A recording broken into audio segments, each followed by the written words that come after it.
ki khubor ka Batisi TV. Lawan ra ashapi dak Orange Nissan Looms Hope Ho near Fire Brigade Shillong, ringkat bat ka M Crown Hotel Kendailat Shillong, ka Three Olives Restaurant, bala play nakbentaban Shakriya P, hapo ka jingada jong ka Bio Bubble Antivirus Coating, ringkat ka Cosmic Kingdom, ka Jakai Lekai Bapaw ha Shillong, bala yada na ka Bio Bubble Antivirus Coating, bala le da ka Meva Enterprise.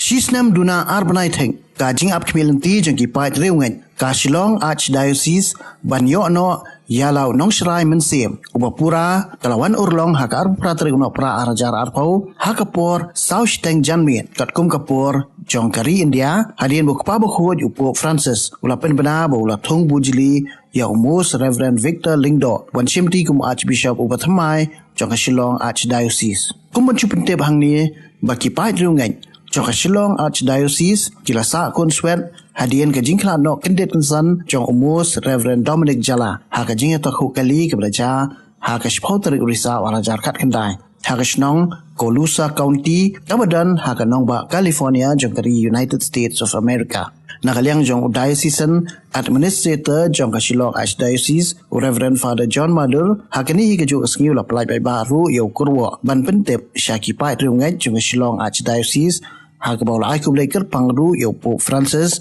ubala Thung bujili yo nong sharai mensiem uba Thymmai uban sapentulun ki kam sharai mensiem jaka balang Catholic hapo kini ka Archdiocese shushu ko manchupente peru hangni baya umus Reverend Victor Lyngdoh lajet bandong u Bishop jong ka nong Stone Diocese house nam arajan rio bat hadin kani u Pope Francis ula Thung pat noy u kum u Bishop jong ka Joai Diocese house nam arajar khat rio bat nalor kata umus Reverend Victor Lyngdoh ulong ru chairman ka Bible Commission jong ka North East Bishops Council of India.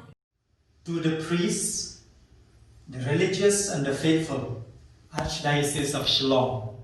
Meghalaya, dear brothers and sisters in Christ, with great joy we announce to you that the Holy Father, Pope Francis, has appointed Most Reverend Victor Lyngdoh, currently Bishop of Joai, as Archbishop of Shillong today, Monday, 28 December 2020 at 4:30 p.m. IST. We thank God Almighty for providing a shepherd for our Archdiocese. We congratulate Bishop Victor Lyngdoh. We welcome him and pray for him.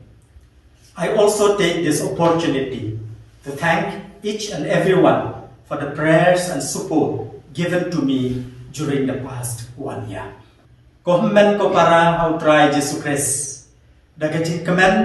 ngipen pernah hapi bau kupa bukuy Pope Francis ula Thung yang Most Reverend Victor Lyngdoh balong mentau Bishop jong ke Joai kum Archbishop jong ke Shillong mentah kesni kesingin kong arpo praterik nok pra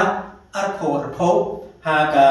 por sau shiteng janmiet kat kum kapor jong kari India nyai mu ublei badan bor baro baula ai hengi yang nong sharai jong ke jalan yang ba chongi nyai ublei yai Bishop Victor Lyngdoh ni priang sum hai bat ni duai na kapenta chongi ngai shimru ya ganigala